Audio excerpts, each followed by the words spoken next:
Yo, what is going on, everybody? This is Beanie. Welcome back to another video. Today we are going to be doing another fucking player review. I'm pretty pumped about these. Team Epics just came out, and today we are going to be we're going to be breaking them up into sections for each video by division. And today we are going to start with the American League East. I wanted to get this out yesterday, but unfortunately weather decided to just shoot a fucking tornado 2 miles away from my house, so my power was it went off a little later on in the day, and then it came back on, and then I was like, okay, well, I can record now, and then it just fucking went back off again. It was a really weird day yesterday, yeah, I'm alive, so that's cool. Anyways, let's go ahead and get into the review. Okay, we're going to start out with the 87 overall Chris Davis. This card is it's a lot better than it seems like when you first look at it.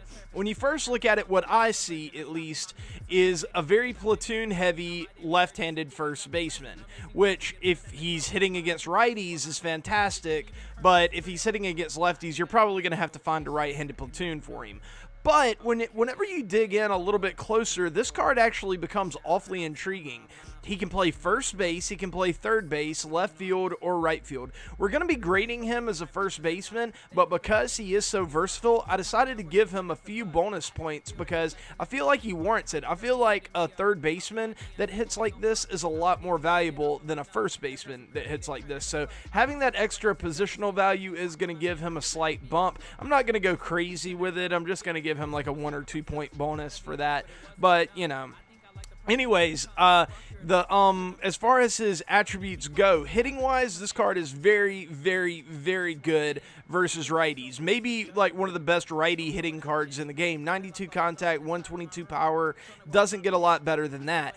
But he is a bit platoon heavy. He still has decent power versus lefties, 79 power, that's fine. You can definitely hit out some bombs. But he only has 52 contact, and with the low vision, I don't think you're going to have any PCI problems, but you want that whenever you're hitting lefty on lefty, you kind of want to have that PCI be as big as possible so that you have as much room for error as possible. So I think this card is usable if you're really good with your PCI, but if you kind of have problems lefty on lefty, you probably are going to want to think about getting a platoon for this card. As far as fielding goes, he's not a great fielder. He's not horrific at first base, at least. If you stick him at first base or maybe even left field, he'd probably be fairly serviceable. But I don't think he works that great at third base or in right field, simply because his arm strength really isn't that great at all. I mean, 58 arm strength is not going to get the job done in right field. You maybe could play him at third and not have too many problems, but he probably is going to cost you, a base or two every game, maybe. I don't know. Depends on how many balls he had hit his way, but he's not going to help you out a ton out in the field. And as far as his speed and everything goes, nothing to write home about, just 40 speed, not great, not terrible for a first baseman. But yeah, this is a pure offensive play. You're getting this card so he can hit a ton of bombs for you in like ranked seasons or something. And, that has a lot of value, especially for a first baseman. I weigh that very heavily when grading first baseman. And because of that, and because of his versatility, I ended up giving him a FAG of 7.7. And just a reminder, guys, the average player in Diamond Dynasty is around a 6.0, so anything above a 6.0 is above average. Anything below that is probably going to be below average. So that's kind of where I set the baseline, just as a reminder. But the next guy we're going to be talking about is the 87 overall Dalton Fisk. And this is a card that has a lot of things to like about it. He is one of those weird cards that has those reverse platoon splits where he's a right-handed hitter that hits right-handed pitching a lot better than he hits left-handed pitching. And those can be kind of weird because you don't want to platoon him because he's right-handed. So if they bring in a left-hander, you're like, I don't want to platoon this guy, but it's kind of necessary because of that 47 power. That's just not enough power to be able to get the job done. So, if you want this card, maybe pair him with like that new V-Mart that just came out that we'll be reviewing tomorrow. or, you know, somebody like that. But you definitely want to get someone in there that can hit lefties a little bit better. But versus righties, he's going to be just fine. 98 contact, 75 power, 81 vision. He is going to get the job done versus righties. And, you know, he does have contact versus lefties. I don't think you're going to have, like, any PCI problems or anything. It's just the exit velo is going to be basically nothing. So, something you want to keep in mind with this card, it can make it kind of weird. Out of all the guys that can play catcher, out of the team epics that were released, this is probably the best one defensively, even though he's still not great. He has good blocking and you know, decent fielding and all that, so that helps a little bit. I think blocking does have a little bit more meaning this year than it did last year, or at least that's been my early experience with this game. He's got okay arm strength. You know, he's just kind of okay all around defensively. So I'm not going to give him like a ton of points for that, but I'm not going to take away that many either. And his speed for a catcher is about average, maybe even slightly above average. Most catchers are really, really slow. He's 51 speed. That's, you know, just kind of But, yeah, overall, a very intriguing, very solid card. I don't think he's the best catcher that came out with this release, but I do think he's a very solid one. And for those reasons, I ended up giving him a fag of a 7.1. Okay, moving on to the 85 overall Jason Giambi, and I do not like this card at all. He's basically a poor man's Chris Davis that can't play anywhere but first base.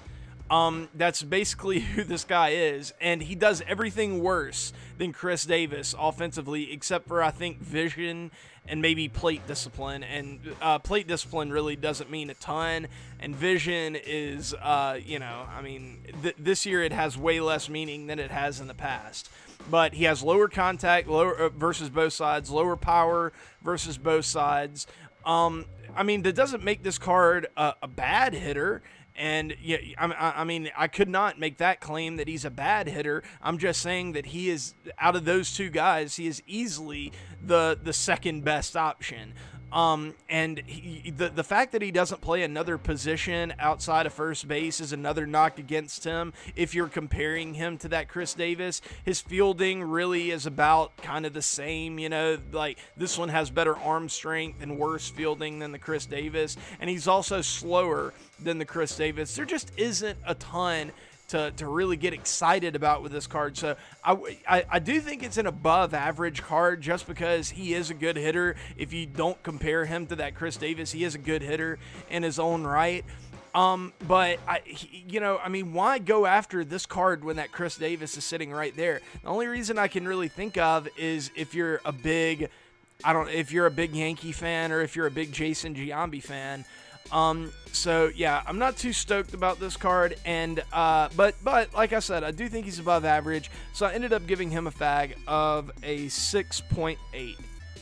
Next up is the 83 overall Aaron Hill, and this is going to be one of those interesting cases where I hype up this card, but end up giving him a lower grade than the card that I just shat on. But yeah, this Aaron Hill, I love this card. I think that this is one of the better gold cards in the game.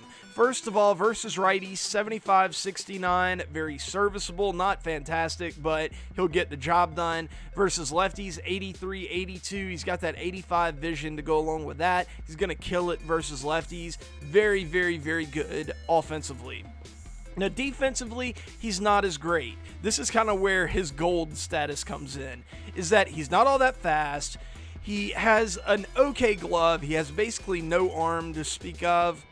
He's just, he's not great defensively. You're not picking up this card to be a defensive wizard for you, because he's not going to be. He's going to make a lot of mistakes out there. And you're picking this card up purely to get that offensive value. And I realize that the offensive upside is limited. I mean, his highest contact or power attribute is 83.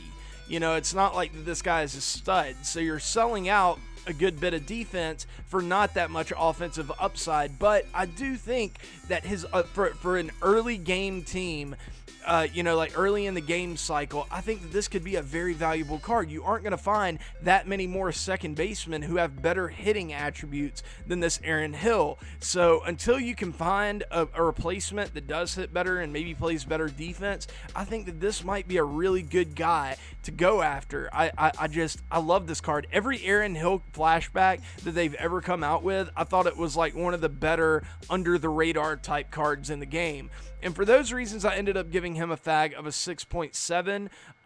But the big reason for that is because in my formula, for second baseman, I tend to weigh fielding and speed pretty heavily compared to other positions. So he ended up getting pretty significant knocks on that, but offensively he definitely comes through. So if you're one of those guys who is looking for, you know, just pure offense and you really don't care, you can figure out a way to make the defense work, go after this Aaron Hill card. I think he'll be really solid for you. Next up is the 86 overall David Price, and I love this card. I really do. I didn't think I loved it whenever I first saw it, but the more I look into it, the more that I like.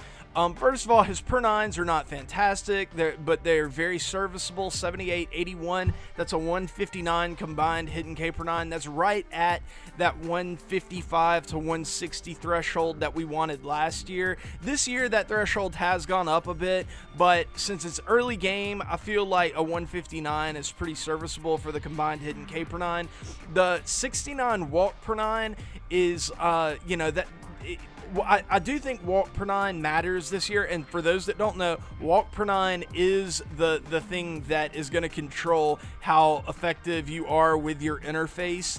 Control has very little to do with it, or at least it did last year. I don't know if that's been changed, but for every iteration of this game in the past, control did not mean very much at all. So walk per nine is a stat that you want to look at. 69 overall isn't going to kill you. You know, you'll be able to spot just fine with this card. So I really wouldn't worry about that 69, but it's not great. You're not going to be pinpoint accurate with this card, so keep that in mind. His stuff is where this card really shines through. 93 velo, 94 break. He's got a 96 mile. He's got two 96 mile an hour fastballs. He's got a 90 mile an hour cutter. That's enough of a difference between his fastball and his cutter for that cutter to act sort of like an off-speed pitch, like a slider or something like that. He's got an 84 mile per hour changeup, leaving a 12 mile an hour delta between his four seam and his changeup, which is plenty. It's very effective. And then he's got this big, slow knuckle curve at 79 miles per hour. Very, very effective, especially coming from the left-handed, being a lefty.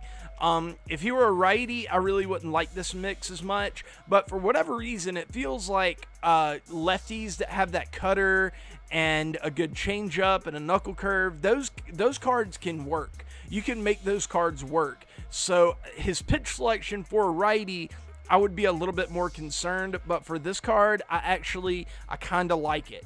So for all of those reasons, I ended up giving him a FAG of a 7.6, a lot higher than I thought I would give him whenever I initially looked at this card. But once I kind of started digging into it, the more I liked. So yeah, guys, that is going to do it for this video. We have went over the NL East. Tomorrow we will be the AL East. Tomorrow we will be going over the AL Central. That is the Twins, Royals, Tigers, Indians, and White Sox.